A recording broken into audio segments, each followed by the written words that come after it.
Di part kali ini kita akan membahas perbedaan expression dan statement. Jadi dua istilah ini sering digunakan pada JavaScript. Expression ialah bagian dari kode yang menghasilkan value. Contohnya adalah 5 tambah 4. Jadi di sini termasuk expression, karena 5 tambah 4 dapat menghasilkan value. Number misalkan 3521.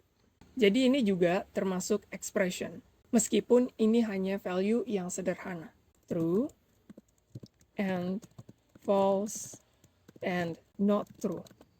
Jadi ini maksudnya not true, artinya not true ini sama dengan false juga.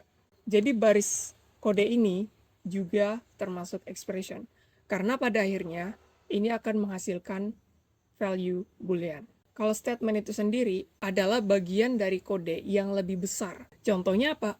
If else, switch, yang biasanya aku sebut if else statement, switch statement, kedua itu termasuk statement. Dan keduanya juga tidak bisa menghasilkan nilai pada dirinya sendiri. Misalkan user exists, yaitu true. Kita masukkan kepada if di sini dan user exists, dan kita buat variable di dalam ini. User telah login. Kemudian kita eksekusi console log di dalamnya. Pesan, kita sudah tahu kalau user exists itu ada atau true. Yang jelas dia akan mengeksekusi apa yang ada di dalamnya. Jadi di sini adalah contoh statement. Statement tidak menghasilkan nilai atau value-nya sendiri, tetapi melakukan suatu tindakan. Kalau dalam kasus ini dia akan membuat variabel pesan dengan berisi user telah login, kemudian kita eksekusi console log. String ini juga termasuk expression. Kalau if else-nya statement, ini adalah expression. Mungkin memang ini terdengar memusingkan. Jadi statement itu ibaratkan kalimat pelengkap untuk menerjemahkan tindakan kita. Sini kita akan coba menggunakan template literal. Itu kita bisa menggunakan backtick. Kita buat pesan di sini dan kita buka backticknya. Nah, di sini kita sudah bisa memasukkan expression. Template literal hanya menerima expression, bukan statement. Misalkan jumlah barang yang dibeli. Kita buka dengan $, kemudian masukkan curly bracket seperti ini. Kita bisa melakukan operasi pertambahan, misalkan berapa ya? 10 ditambah 10. Jadi ini termasuk expression. Barang yang dibeli, misal. Kita pisah 20 ya.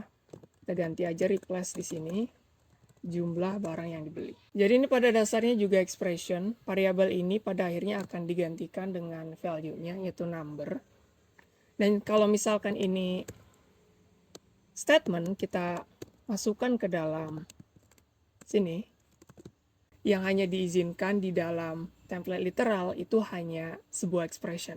Karena if else di sini tidak bisa membuat value pada dirinya sendiri. Jadi kali ini mungkin kita tidak terlalu mendalaminya dulu. Setidaknya kalian sudah paham bagaimana konsep expression dan statement itu digunakan. Jadi penting untuk diketahui karena JavaScript mengharapkan kita untuk menggunakan expression dan statement pada tempatnya. Misalkan contohnya di template literal kita tahu kalau statement tidak bisa di dalam melainkan expression. Karena expression dapat menghasilkan value-nya sendiri.